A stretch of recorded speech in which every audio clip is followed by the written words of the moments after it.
மகா சிவராத்திரியினுடைய மிக முக்கியமான தாத்பரியம் 4 கால பூஜை மாசி மாதம் வரும். அதுதான் மகா சிவராத்திரி கொண்டாடுவது. இப்ப 15ஆம் தேதி வருது. சாயந்தரம் 5:04 இருந்து அடுத்த நாள் காலையில 16 காலையில 5:36 வரை அந்த சிவராத்திரி காலம் இருட்டு, அந்த இரவு காலம் இருக்கு. அப்ப ஒவ்வொரு அபிஷேகங்கள் எல்லா சிவாலயங்களிலும் மிக பிரமாதமா நடக்கும். சிவனும் பார்வதியும் திருமணம் செய்து கொண்ட நாள் அந்த சிவராத்திரி. கைலாய மலையில அந்த இரவுல தான் சிவன் அசையாத கைலாய மலையாக மாறி போனார்கள். கைலாயமே சிவன். இந்த ஆன்மீக தேடல் உள்ளவங்களுக்கு மிக அருமையான வரப்பிரசாதமான நாள் அந்த மகா சிவராத்திரி. மகா சிவராத்திரியிலும் அன்று காலையிலிருந்து ஒன்றும் சாப்பிடக்கூடாது. நைட்ல சிவபெருமானுடைய ஓம் நம சிவாயவோ இல்லை அவரை போற்றி புகழ்ந்த பக்தி பாடல்களையோ பாடி. தி டிவைன் தமிழ் நேயர்களுக்கு வணக்கம். இப்போ நம்மளுடைய கெஸ்ட் யார் அப்படிங்கிறது எல்லாருக்குமே தெரிஞ்சிருக்கும். அவங்கள பற்றி தெரியாதவங்க யாரும் கிடையாது. பட் அவங்களுக்கு இன்னொரு முகம் இருக்குது. அதை பற்றி ஒரு சிலருக்கு மட்டும்தான் தெரிஞ்சிருக்கும். பட் ஆனால் அவங்க நமக்காக இப்போ பேட்டி கொடுக்க வந்திருக்காங்க. வணக்கம் மேம். வணக்கம் சந்தோஷ். எல்லாருக்குமே உங்களை வேறொரு முகமாக தெரியும் போது நீங்கள் ஆன்மீகம் அப்படிங்கிற ஒரு டாபிக் நீங்கள் பேசுகிறேன்னு சொல்லும் போதே எங்களுக்குலாம் ரொம்ப சந்தோஷமாக இருந்துச்சு. குறிப்பாக எங்கள் நிர்வாகம் சார்பாக அதுக்கு ரொம்ப நன்றியை தெரிவிச்சுக்கிறேன் மேம். தேங்க்யூ.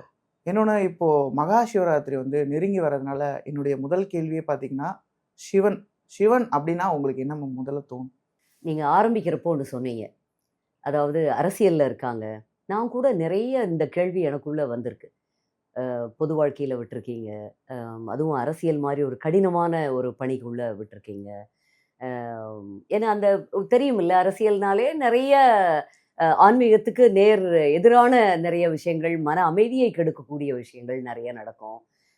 அப்படிங்கிறப்போ இது ஏன் இறைவா என்னை இதுக்குள்ளே விட்டுருக்க, என்னத்துக்காக அப்படின்னு இதுக்குள்ளே ஒரு ஆசையை தோற்றுவிச்சு அம்மா மூலமாக அழைக்கப்பட்டு எதற்காக அதில் இவ்வளோ காலம் நம்ம பயணம் பண்ணிகிட்டு இருக்கோம் என்னன்னு நான் அடிக்கடி எனக்குள்ளேயே கேள்வி எழுப்பிக்கிறது உண்டு. அப்போ என்ன எனக்கு விடை கிடைச்சதுன்னா, அரசியலும் ஆன்மீகமும் வேற வேற இல்லை.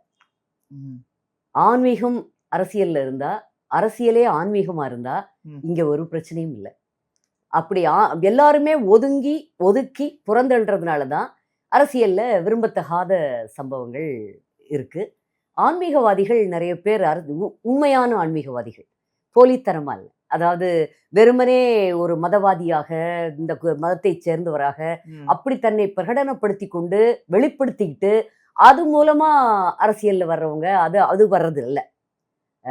உண்மையான ஆன்மீகம்ங்கிறது மதம், சாதி எல்லாவற்றையும் கடந்தது, எல்லா நிற மொழி எல்லா பேதங்களையும் கடந்தது.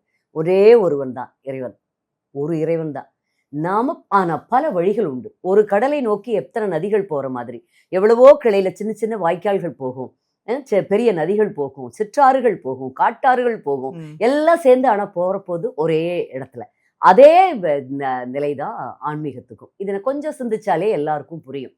ஆனா ஏற்றுக்கொள்ளத்தான் எல்லாருக்கும் மனம் இருக்கிறதில்ல. என் வழி சிறந்தது, நான் பின்பற்ற மதம் சிறந்தது, உங்களது சிறந்ததுங்கிறதுல எந்த மாற்று கருத்தும் இருக்க முடியாது. எல்லாமே இறைவனை பற்றி போதிக்கிறது, அந்தந்த இறைவனை பற்றி நல்ல மார்க்கங்களை சொல்கிறது. அப்படிங்கிறப்போ நல்ல வழிமுறைகளை சொல்லக்கூடிய எதுவுமே இங்க தப்பு கிடையாது இல்லையா? எல்லாமே சரியானது தான். ஆனா எங்க அங்க பிரச்சனை வருதுன்னா, என்னது மட்டுமே சிறந்தது, என்னுடையது சிறந்ததுன்னா தப்பு இல்லை, என்னுடையது மட்டுமே சிறந்தது அப்படிங்கிறப்ப அடுத்தவங்களை நம்ம கீழ்மைப்படுத்துறோம், அதாவது அடுத்தவங்களை தாழ்த்துறோம். அப்ப பிரச்சனை வருது. அவங்க பேசாம இருப்பாங்களா? உடனே அவங்க எழுந்திருச்சு இல்ல என்னது சிறந்ததுங்கிறாங்க. அப்படித்தான் பிரச்சனைகள் வருது. எல்லாவற்றிலுமே மனித வாழ்க்கையில் சரியாக புரிந்து கொள்ளப்பட்டு விட்டால் இங்க பிரச்சனையே இருக்காது. சாதாரண ஒரு வாக்குவாதத்தை பாருங்களேன், ஒரு நண்பர்களுக்கு இடையில, குடும்பத்துக்கு இடையில, அப்பா அம்மா, சகோதரர்கள், யார்கிட்ட வேணாலும் பாருங்களேன், ஒரு க்ளோஸ் ஃப்ரெண்ட்ஸ்குள்ள கூட இருக்கட்டும், திடீர்னு பார்த்தீங்கன்னா ஒரு பிரச்சனை வரும். அங்கே பார்த்தீங்கன்னா ஒரு சின்ன மிஸ் அண்டர்ஸ்டாண்டிங்னு சொல்கிறாங்களே, ஒரு சின்ன புரிதல் அங்கே குறைவாக இருந்திருக்கும். ஒரு ஈகோ உள்ளுக்குள்ள, எல்லா மனக்குள்ளுக்குள்ளேயும் ஒரு இறைவன் நமக்கு ஒரு எதிரிகளாக நம்ம மனத்துக்குள்ள 2-3 கட்ட வச்சிருக்கான். ஒன்று சுயநலம், அடுத்தது பேராசை, அது எல்லாத்த விட பெருசு அகம்பாவம். இந்த 3ம் தான் நம்மளை அகம் விரிவடையாம நம்மளை ஒரு சின்ன சின்ன விஷயங்களுக்கே, இந்த உலகத்துக்கான விஷயங்களுக்கே போராட வச்சு நம்மளை ஒரு மேல் கதிக்கு, ஆன்மீகத்தின் அடுத்தடுத்த படிநிலைகளுக்கு நம்ம கொண்டு போகாம நம்மளை வச்சிருக்கக்கூடிய மிகப்பெரிய எதிரிகள் இந்த 3 பேரும் தான். அதுதான் மாயைன்னு சொல்லுவாங்க. அந்த மாயையில நம்ம சிக்கிட்டு இருக்கிறோம். எல்லாம் என்னது, இந்த உலகத்துல பாக்குற எல்லாம் எது உங்களுது, நீங்க பிறக்கிற வரைக்கும் நீங்க யாருன்னு உங்களுக்கு தெரியுமா? தெரியாது. எப்படி தெரியும்? இந்த அம்மா அப்பாவுக்கு தான் பிறக்க போறீங்கன்னு உங்களுக்கு தெரியுமா?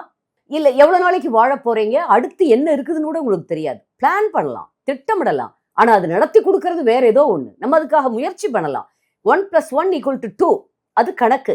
சமயங்கள்ல 1+1 = 0 வரலாம், இல்ல 10 வரலாம், 100 வரலாம். அது இறைவனுடைய கணக்கு இல்ல, நம்மளுடைய அதைத்தான் கர்ம கணக்குன்னு சொல்றோம். அந்த கர்ம கணக்கு அதுக்குள்ளெல்லாம் ரொம்ப போனா இங்க எல்லாரும் அது தனியா ஒரு சப்ஜெக்ட் பேசுவோம்.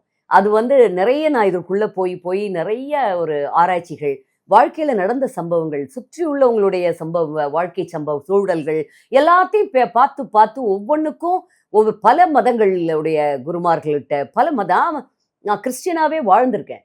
முஸ்லீமாவே திருக்குறானை எந்நேரம் வச்சுக்கிட்டே நான் நினைக்கிறப்பெல்லாம் எடுத்து படிப்பேன். பைபிள்லாம் எத்தனை தடவை படிச்சிருப்பேனே தெரியாது.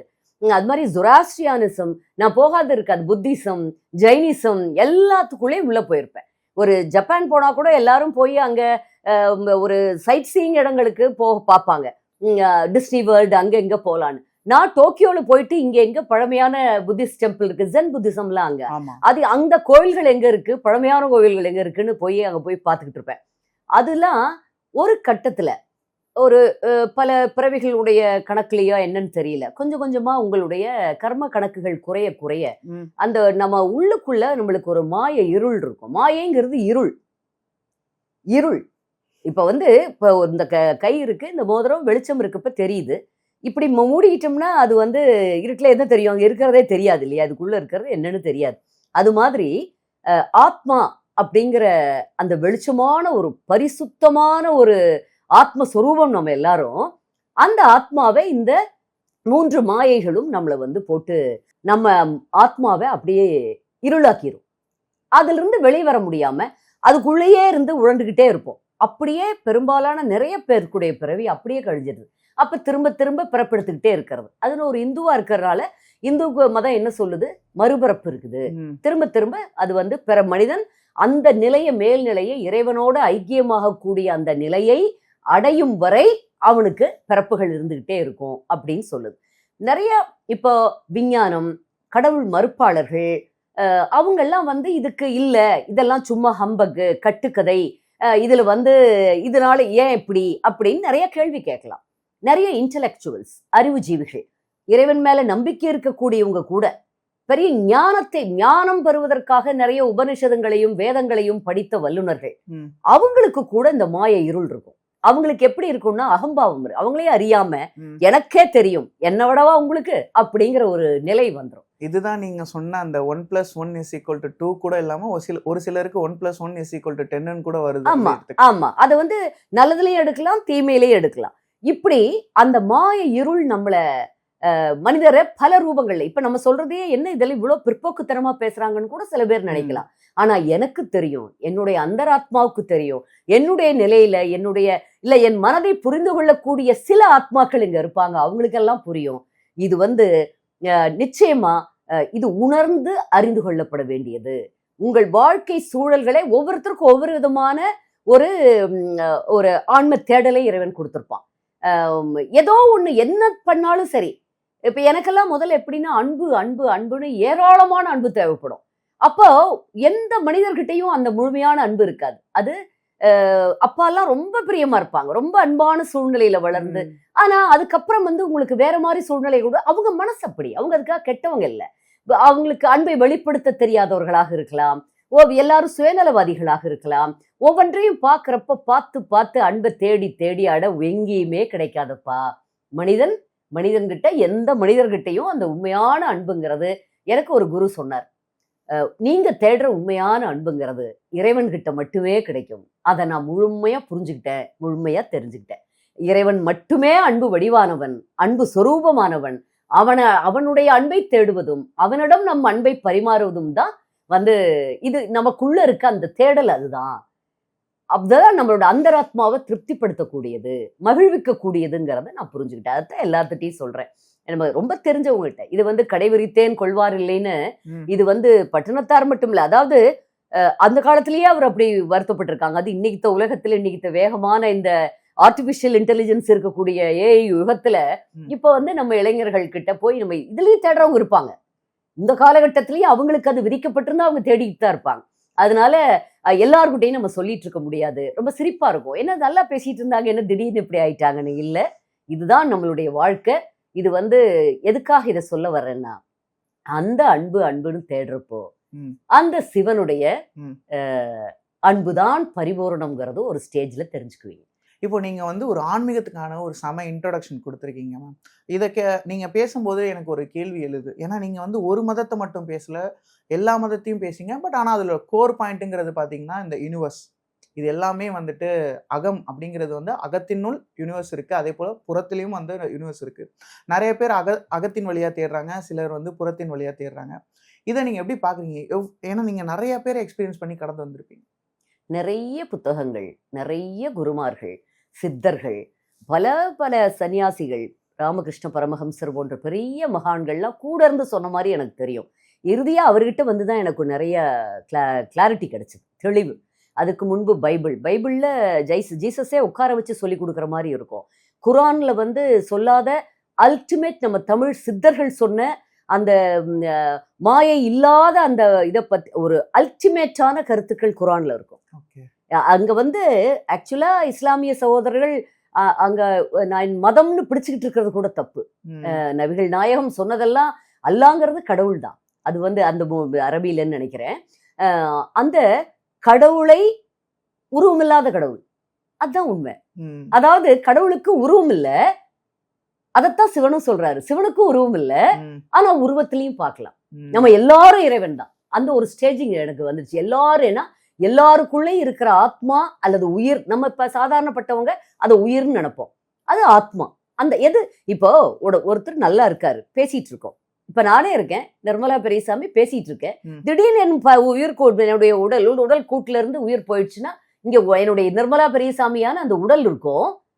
ஆனால் எது போச்சு, நான் வெறும் உடலாகி அதுவாயிட்டேன், சவமாயிடுவீங்க. அது எப்படி ஆகும்? எங்க அப்பாவுடைய இறப்பப்ப எனக்கு அப்படித்தான் தோணுச்சு. அப்ப இவ்வளவு நாள் நான் அப்பான்னு இப்படி கூப்பிட்டுக்கிட்டு இருந்தவங்க இங்க படுத்திருக்காங்க, ஆனா அப்பா இல்ல. அப்ப எது வெளியில போச்சுன்னு எனக்கு 20 வயசுக்குள்ளேயே அதுக்கு அந்த கேள்வி வந்தது. ரொம்ப சின்ன வயசுல இருந்து இறைவன் மேல ரொம்ப பிரியம், முருகப்பெருமான் மேல அடாடாடாடா. என் தம்பி அப்படி ரொம்ப அன்பு. சிவன் எங்க அப்பா, பார்வதி எங்களுடைய அம்மா, மகாவிஷ்ணு மாமா, இப்படியே தான். அதுவும் அத்தை மகாலட்சுமி, நீங்க அத்தையே எனக்கு இவ்வளவு க்ளோஸா இருந்து நீங்க ஏன் இன்னும் இதை கஷ்டம் கொடுக்குறீங்க, இன்னும் படம் கொடுக்கலாம்ல, அது வேணும் எனக்கு, இது வேணும், ஏன் பண்ணலாம். அப்படி எந்நேரமும் எனக்குள்ள ஒரு உலகமும் அவங்களோடைய தான் அது இருக்கும். அது வெளியில் இருக்கவங்களுக்கு தெரியாது.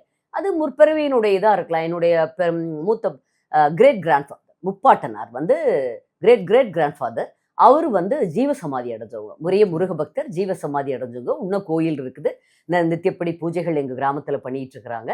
அது குரு பூஜை எல்லாமே நடந்துட்டு இருக்கு. அவருடைய வித்தா இருக்கலாம், கொஞ்சோண்டு ஏதோ அவருடைய வம்சாவளியில பிறந்தனால அது நம்மளுக்கு கொஞ்சம் வாச்சிருக்கலாம். எப்பவுமே இறைத்தேடல்ங்கிறது என்ன அறியாமல் இருந்து கொண்டே இருந்தது.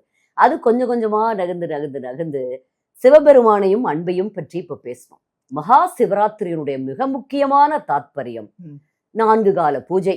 மாசி மாதம் வரும், பௌர்ணமியிலிருந்து 14வது நாள், அமாவாசைக்கு முதல் நாள் இரவு, அதுதான் மகா சிவராத்திரி கொண்டாடுவதால் சதுர்த்தசின்னு சொல்லுவாங்க. தேய்பிறை சதுர்த்தசி 14வது நாள் அன்றுதான் நம்மளுக்கு மகா சிவராத்திரி. ஒவ்வொரு மாதமும் வரும், ஒவ்வொரு மாதமும் தேய்பிறை சதுர்த்தசி அப்போ சிவராத்திரி வருது. ஆனா மாசி மாதம் வரக்கூடிய சிவராத்திரி மகா சிவராத்திரி மிக முக்கியமான ஒரு சிவராத்திரி. அதுல எப்படின்னா, இந்த ஆன்மீக தேடல் உள்ளவங்களுக்கு, என்னையெல்லாம் இப்ப நம்மளை மாதிரின்னு நான் பெருசா சொல்லிக்க விரும்பல, ஆனா நிறைய பேர் இங்க ஆன்மீக தேடல் உள்ளவங்க, எந்த அன்பு கிடைச்சாலுமே நிறைவில்லாம இறைவான்னே ஆத்ம தேடல் உள்ளவங்க நிறைய பேர் அங்கங்க இருப்பாங்க. அவங்களுக்கு எல்லாமே நான் சொல்றது அரைகுறையா இல்ல, அரைகுறையா முதல்ல இருக்கும், அதுவும் சரி பண்ணிக்கிட்டே போயிடலாம். இந்த பிறவியல் இல்லைனாலும் அடுத்த பிறவியல் நம்ம ஒவ்வொன்றையா கரெக்ட் பண்ணிக்கிட்டே போய் வந்துட்டோம்னா நெருங்கிடுவோம், இறைவனை நெருங்கிடுவோம். ஒரு இதுல வாசல் திறந்தே தீரும். அப்போ அந்த ஆன்மீக தேடல் உள்ளவங்களுக்கு மிக அருமையான வரப்பிரசாதமான நாள் அந்த மகா சிவராத்திரி. நான் ஏன்னா அன்றைய இரவு, அன்றைய பொழுதே, அன்று காலையில் இப்ப 15ஆம் தேதி வருது, சாயந்தரம் 5:04 இருந்து அடுத்த நாள் காலையில 16 காலையில 5:36 வரைக்குமோ என்னமோ அந்த சிவராத்திரி காலம், இருட்டு, அந்த இரவு காலம் இருக்கு. அப்ப 4 கால பூஜை, ஒவ்வொரு அபிஷேகங்கள் எல்லா சிவாலயங்களிலும் மிக பிரமாதமா நடக்கும் தமிழ்நாட்டுல. அது இந்து மதத்தை பொறுத்த வரைக்கும், நான் சொன்னேன் நிறைய மதங்களுக்குள்ள போயிட்டு வந்திருக்கேன். ஆனா கடைசியா திரும்ப வந்து எங்களுடைய மதத்துக்கே நான் இதுல இருந்து அப்படியே இருந்துகிட்டே இருக்கேன். ஏன்னு கேட்டீங்கன்னா, இந்து மதத்துல எப்படின்னா ஒவ்வொரு நாளும் கொண்டாட்டம், ஒவ்வொரு பண்டிகையும் கொண்டாட்டம். இது இங்க ஒவ்வொரு கொண்டாட்டத்திலையும் வெளித்தோற்றமாக என்ன இருக்கும்? இத செய், இந்த பூஜையை பண்ணு, உனக்கு இந்த கஷ்டத்துல திருமணம் ஆயிடும், வேலை கிடைச்சிரும், இதோ வீடு வாங்கிடுவேன், இந்த இதை பண்ணு. பரிகாரம் எல்லாம் வந்து இதுல வராது, ஆன்மீகத்துல வருமானு எனக்கு தெரியல. இருந்தாலும் அதுலயும் ஒரு தெய்வமும் ஒரு பூஜையும் இருந்தா அதுவும் வந்து ஒரு ஆன்மீக விஷயமா தான் ஆகி போயிருது. இப்படி சொல்லுவாங்க. அதே போல மகா சிவராத்திரியிலும் அந்த இரவு அன்று காலையிலிருந்து ஒண்ணும் சாப்பிடக்கூடாது. நல்ல கடுமையான விரதம் அனுஷ்டிக்கணும்னா மார்னிங்ல இருந்து எதுவும் சாப்பிடாம வெறும் பால் பழங்கள். இன்னைக்கெல்லாம் நிறைய பேருக்கு சுகர், என்ன பண்ண முடியும்? ஏதோ கஞ்சியோ ஏதோ அவங்க சாப்பிட்றதுல ஓரளவுக்கு, அதுக்காக ரொம்பவும் ரிஸ்க் எடுக்க முடியாது இல்லையா? அப்படி எடுத்துட்டு நைட்ல 4 கால பூஜையும் பார்த்து சிவபெருமானுடைய ஓம் நமசிவாயவோ இல்லை அவரை போற்றி புகழ்ந்த பக்தி பாடல்களையோ பாடி கேட்டுட்டு வந்துட்டு அடுத்த நாள் மறுபடியும் அந்த கோயிலுக்கு போய் குளித்து அது கோயிலுக்கு போயிட்டு அந்த பூஜையை முடிப்பாங்க. 4 கால பூஜையில இப்ப தேன் அபிஷேகம் பண்ணுவாங்க, பால் அபிஷேகம், தயிர் அபிஷேகம், அந்த மாதிரி அபிஷேகங்கள் ஒவ்வொரு காலத்திலையும் பண்ணி எல்லாரும் போய் பயங்கர கூட்டம் இருக்கும். ஒரு காலத்துல பல வருடங்களுக்கு முன்பு நானும் முதல் கால பூஜை கபாலி கோயில்ல, அடுத்தது வெள்ளீஸ்வரர்ல, அடுத்தது வாலீஸ்வரர், அடுத்தது காரடீஸ்வரர்னு அந்த மயிலாப்பூருக்குள்ளேயே 7 கச்சபேஸ்வரர் வரைக்கும் 9 கோவிலோ ஏதோ இருக்கு. நான் எல்லா கோயில்களுக்கும் தொடர்ந்து போறது உண்டு. அடிக்கடி நினைச்சுக்கிட்டு ஒரே நாள்ல எல்லா கோயிலுக்கும் போறது உண்டு. அப்படிலாம் மிகவே ஒரு கடுமையான விரத அனுஷ்டானங்களும் நிறைய கோவில் விசிட்டுகளும் தொடர்ந்து. அம்மா எல்லாமே நிறைய கோவிலுக்கு போவாங்க, ரொம்ப பக்தியா இருப்பாங்க, ஃபேமிலியே எல்லாரும். அதனால நம்ம போய்கிட்டு தான் இருந்தோம். இப்ப இதெல்லாம் ஆனா இப்ப கொஞ்ச காலம் ஆகிறப்ப என்னாச்சு, பயங்கர கூட்டம் ஆயிடுச்சு. ரொம்ப கூட்டத்திலையும் போய் நம்மளால இறைவனோட ஒன்றி அங்க தள்ளுறதும், நம்ம என்னதான் சொல்லி வச்சு போனா கூட நம்ம வந்து கொஞ்சம் இது தேவையில்லைன்னு தோணுச்சு. அப்போ கொஞ்சம் மெச்சூரிட்டி வர வர நம்மளுக்கு வந்து மனதுக்குள்ள அகம் விரிவடையுது. அகம் விரிவடைய ஆத்மஸ்வரூபம் வெளிப்படுது. ஆத்மஸ்வரூபம் வெளிப்பட இறைவனோட தொடர்பு நம்மளுக்கு உட்கார்ந்த இடத்துல கிடைக்கும். அந்த நிலைக்கு எல்லாரும் வரணுங்கிறது எனக்கு ஒரு ஆசை. அப்படி இருந்தா, ஆனா கலியுகத்துல இன்றைய காலகட்டத்துல அது ரொம்ப சிரமம். ஏன்னா மனசை டிஸ்ட்ராக்ட் பண்ணக்கூடிய விஷயங்கள் ஏராளம் இங்க. அதுல மீறி வர்றது அதுக்கு அந்த பிராப்தம் இருந்தா தான், அதுக்கான கர்ம கணக்குகள் சரி வழிவிட்டா தான், தீர்ந்து போயிருந்ததுன்னா தான் வர முடியும். இப்போ சாதாரணமா இப்படி கோவிலுக்கு போகணும், இறைவனை பார்க்கணும், அடடா சிவராத்திரியில வழிபடணும், அவங்களுக்கு எப்படின்னா பாத்தீங்கன்னா நோய் விலகும், மனக்கவலைகள்லாம் போகும், என்ன நினைக்கிறீங்களோ அது நடக்கும் அப்படின்னு நிறைய. இதெல்லாம் வந்து இப்படி சொன்னாதான் சாதாரண மக்கள் ஆக்சுவலா கோவிலுக்கு வருவாங்க. அதே போல உள்ளம் உருகி எந்த நிலையில இருக்கலாம், நீங்க ஒரு முனீஸ்வரனை, அந்த ஊர்ல இருக்கிற உங்களுடைய குலதெய்வத்தை, யாரு சிறு தேவதைகளை, யார வேணாலும் உள்ளம் உருகி அப்படியே அதை வேண்டிங்கன்னா நிச்சயமா அங்க ஒரு இந்த காஸ்மஸ் தான், அதாவது பிரபஞ்ச சக்தி தான் உங்களுக்கு இறைவனாக வெளிப்படுது.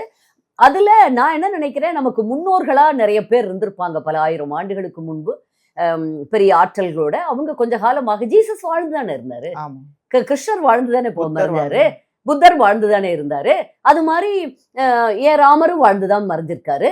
இது அவங்கள பற்றி புனையப்பட்ட கதைகள். அது எவ்வளவு தூரம் உண்மை? இப்ப ஜீசஸுடைய பைபிள்லயே கூட இப்ப நிறைய மாற்றங்கள் வந்திருக்குன்னு சொல்றாங்க. அதாவது பல 1000 ஆண்டுகளுக்கு முன்பு வெறும் வாய்வழி செய்தியா வந்தது. அப்ப நிறைய பேர் ஒருத்தர் நான் உங்க கூட சொல்றப்போ ஒண்ணு சொல்லுவேன், நீங்க அதை கொஞ்சம் புரிஞ்சுக்கிட்டு நீங்க இன்னொன்னு சொல்லுவீங்க, அப்படியே கொஞ்சம் மாற்றம் இருக்கலாம். ஆனா அந்த கோர் சப்ஜெக்ட்ங்கிறது ஜீசஸ்னு ஒரு அருமையான ஒரு மனிதர் இருந்தார். அதே போல கிருஷ்ணர்னு ஒருத்தர் இருந்தார், ராமர்னு ஒருத்தர் இருந்தார். இப்படி புனிதமான ஆட்சியை தந்தாங்க அவங்க எல்லாம். அது வந்து அப்போ முருகப்பெருமான் கூட வாழ்ந்துதானே கதை சொல்றாங்க இல்லையா? இப்ப பழனியில வந்து ஆண்டி கோலத்துல முருகன் கூட எப்படி இருந்தாரு, ஆண்டி கோலத்துல வந்து அது ஒரு கதையாத்தானே சொல்றோம். சிவபெருமானும் பார்வதி தேவியும் ஒரு கணவன் மனைவியா, ஒண்ணு தெரியுமா உங்களுக்கு, சிவனும் பார்வதியும் திருமணம் செய்து கொண்ட நாள் அந்த சிவராத்திரி. அந்த இரவுதான் சிவராத்திரிங்கிறது. அந்த 2 பேரும் இருந்த நாள் தான் வந்து அந்த சிவராத்திரின்னு சொல்லுவாங்க. இதெல்லாம் புராண கதைகள், இதெல்லாம் எவ்வளவு நம்மளுக்கு தெரியாது. ஆனா ஒண்ணு மட்டும் உறுதியா தெரியுது எனக்கு, என்னன்னா ஆன்மீக தேடல்ல இருக்கிறவங்களுக்கு மகா வரப்பிரசாதமான நாள் அந்த சிவராத்திரி. இந்த உலகத்தில் சில பிரச்சனைகள் தீர வேண்டும், சில இறைவனுடைய உதவி வேணும் எனக்குன்னு நினைச்சு மனமுருக வேண்டவங்களுக்கும் வேண்டுவது கிடைக்கும்.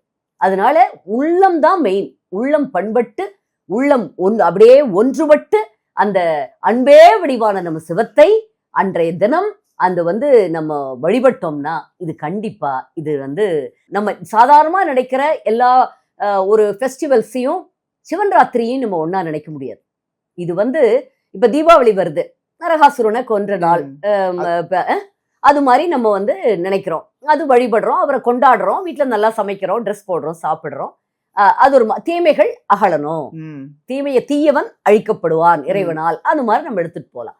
ஆனா சிவன் ராத்திரியில இந்த மனித வாழ்க்கையின் லட்சியத்தை அடையறதுக்கு உதவி செய்யக்கூடிய நாள். மனித வாழ்க்கையின் லட்சியம் அதே மாதிரி சிவராத்திரியில இன்னொன்னு சொல்லுவாங்க, அதாவது நீங்க ஒரு வாழ்க்கையில ஒரு லட்சியம் உள்ளவர், சாதிக்கணும் நான் அப்படின்னு நினைக்கிறதுக்கும் சிவன் ராத்திரியில நீங்க விரதம் இருந்து இறைவனை நினைச்சிருந்தீங்கன்னா அந்த லட்சியம் நிறைவேறதுக்கு அது துணை புரியும். எல்லாமே உள்ளத்தோட ஸ்ட்ரென்த் தான். அன்னைக்கு ஒருமிச்ச கருத்தோட இறைவனோட தொடர்பு கொள்றப்போ, அதை வேண்டுறப்போ, வேண்டுவத அப்படியே கிடைக்கும். ஏன்னா இறைவன் இஸ் ஆம்னிபொட்டன்ட், ஆம்னிபிரசன்ட்னு சொல்லுவாங்க.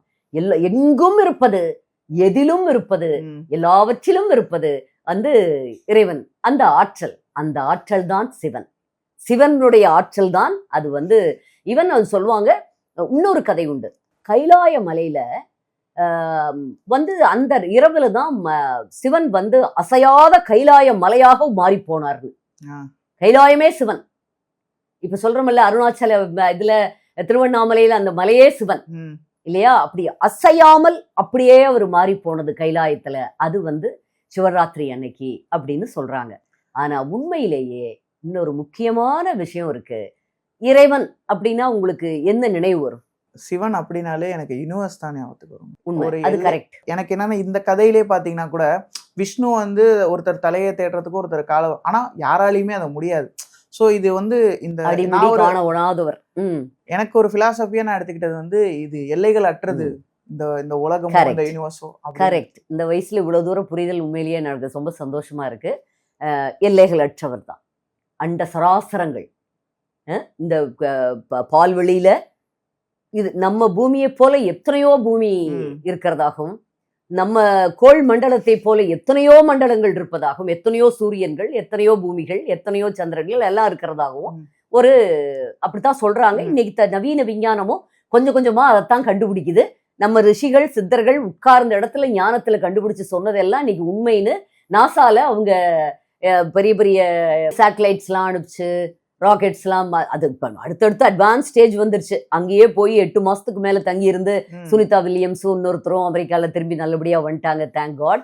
அது மாதிரி என்னென்னவோ பண்ணி கண்டுபிடிக்கிறத சும்மா சிம்பிளா உட்கார்ந்த இடத்துல தங்கள் மனதின் ஆற்றலின் வலிமையால், அந்த ஒன்றுபடுத்துதலால் அத்தனை கண்டுபிடிச்சாங்க. இப்போ நம்ம இதெல்லாம் பாக்குறோமே, பஞ்சாங்கம் எல்லாம் என்ன அடுத்த வருடத்துக்கு நடக்க போறது, அதுக்கப்புறம் எவ்வளவோ காலத்துக்கு அப்புறம் நடக்கிறதெல்லாம் கூட அப்படி துல்லியமா இன்னைக்கு இந்த நேரத்துல அமாவாசை கிரகணம், சூரிய கிரகணம் இப்போ வருது, சந்திர கிரகணம் இப்போ வருதுன்னு எழுதியிருக்காங்களே. எப்படி நம்மளோட ரிஷிகளை நம்ம ஒண்ணும் இல்லைன்னு சொல்லிட முடியுமா? நான் அதனாலதான் சொல்றது, ஜோதிடம் எல்லாம் மிக பெரும் விஞ்ஞானம். ஜோதிடம் பொய்யே அல்ல, ஜோதிடர்கள் எல்லாம் உண்மை அல்ல. அதைத்தான் நம்ம சொல்றது. பார்த்து கரெக்டா போகணும். அந்த உண்மை தெரிந்தவர்கள் கொஞ்சம் பேர் தான் இருக்கிறாங்க. அதை கரெக்டா பார்த்து போகணும். நிறைய இப்ப பரிகாரங்களும் அதெல்லாம் ரொம்ப, அதுவும் சமூக ஊடகத்துல கொட்டி கிடக்குது. அதை நம்பி போறவங்க நம்ம ஒண்ணும் யாரையும் விமர்சனம் பண்றதுக்கு நம்ம ஒண்ணும் இல்லை. ஆனா அதையெல்லாம் விட இறைவனை பிடிங்க. அந்த சிவராத்திரி அன்னைக்கு இந்த மகாசிவன், சிவனை பத்தி கேட்டுன்னு எனக்கு என்னதான் நீங்க சொன்ன யூனிவர்ஸ், அண்டம், அது கரெக்ட். பேரண்டம், அண்ட சராஸ்திரம், அது பிரபஞ்சம், அது ஓகே. அதுல இறையாற்றல் அப்படின்னா ஒளி ஞாபகம் வரும், வெளிச்சம், லைட், அப்படிதான் நினைப்போம். ஒரு கடவுள் வராங்கன்னா பளிச்சு அந்த இடத்துல வெளிச்சத்தாங்க காமிப்போம். ஆனா சிவன் இருள் தெரியுமா? அந்த வெளிச்சத்துக்குள்ள போய் பாக்குறப்ப அப்படியே முழுக்க எப்படி இருக்கும் இந்த உலகம். நீங்க சொன்னீங்களே யூனிவர்ஸ், எல்லா பக்கம் லைட் போட்டா வச்சிருக்காங்க. நமக்கு இங்க என்ன எது வெளிச்சத்தை கொடுக்குது? சூரிய ஒளி. சூரியனாலதான் வெளிச்சம் வருது இல்லையா? சூரியன் இல்லைன்னா இப்ப சூரியன் இல்லாத இடம் மண்டத்துல எவ்வளவு இருக்கும் இல்ல? நமக்கு இப்ப இங்க சூரிய ஆற்றல் இருக்குதுன்னா இன்னொரு பகுதி உலகத்துல இன்னைக்கு நைட்டு நம்ம லைட் கண்டுபிடிச்சு வச்சிருக்கிறோம், கரண்ட், அது வேற விஷயம். பட் அந்த இடத்துல இன்னைக்கு அங்க சூரிய ஒளி இல்லைன்னா அங்க இருள் தான். அப்படி இந்த பேரண்டத்துல இன்னொரு இதுலயே பார்த்தேன், 95% இருள் தான் இருக்கு. ஆமா. அந்த இருளும் அந்த 5% இருக்கக்கூடிய ஒளியும் சிவபெருமான் தான். இது ஒரு இதில் படித்தேன், எனக்கு அது சரியா பட்டுது.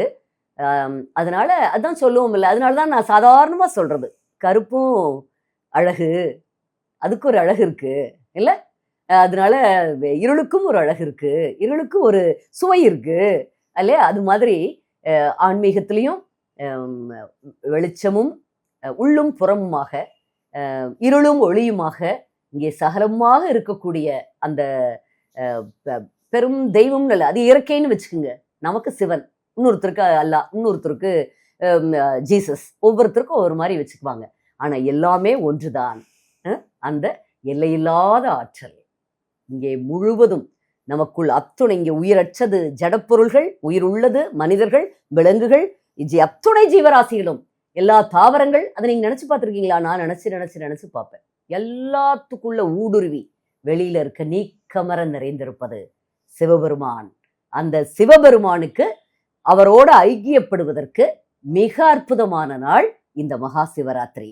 ஆகவே அந்த சிவராத்திரியை அவரவர் முடிந்த அளவுக்கு நம்ம ஒரு விரதமோ அனுஷ்டானங்களோ கோவிலுக்கு செல்வதோ, ஒன்றுமே முடியவில்லை என்றால் இருந்த இடத்தில், வீட்டிலேயே உட்கார்ந்த இடத்தில் உங்கள் மனதை அந்த சிவனிடம், அந்த அன்பு வெளியிடம், அன்பு எல்லையில்லாத அந்த பேராற்றலிடம் மனதை செலுத்த முயற்சி பண்ணாலே போதும். அவர் வந்துருவார். நீங்க ஒரு ஸ்டெப் வச்சா அவர் டபார்னு வாரி அணைச்சுக்குவாரு.